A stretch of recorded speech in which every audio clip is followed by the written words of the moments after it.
ଜିଉଦଗିରି ଏନ୍ଏସିରେ ନୂତନ କାର୍ଯ୍ୟନିର୍ବାହୀ ଅଧିକାରୀ ଯୋଗଦେଲେ।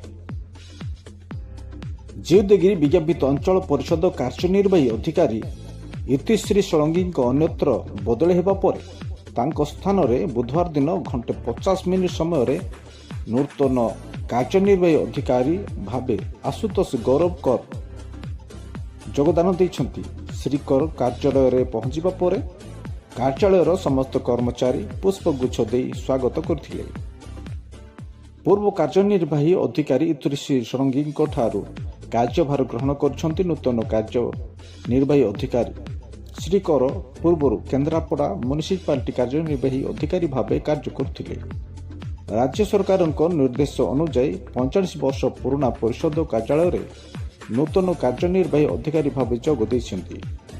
ଜିଉଦଗିରି ବିଜ୍ଞାପିତ ଅଞ୍ଚଳ ପରିଷଦରେ ଜଣେ ଓଏଏସ୍ ଅଧିକାରୀଙ୍କ ଯୋଗଦାନ ପରେ ପରିଷଦ ଅଞ୍ଚଳର ବିକାଶ ତ୍ୱରାନ୍ୱିତ ହେବା ନେଇ ସହରର ଚା ଖଟିରେ ଆଲୋଚନା ହେବା ସହ ଆଶା ବାନ୍ଧିଛନ୍ତି ଅଞ୍ଚଳବାସୀ।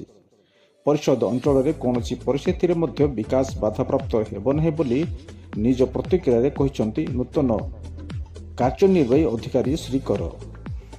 दर्शक बंधु टिकिनिकी खबर अधिक अपडेट पाई टिकिनिकी खबर को सब्सक्राइब लाइक और शेयर करने को भूलिए नहीं।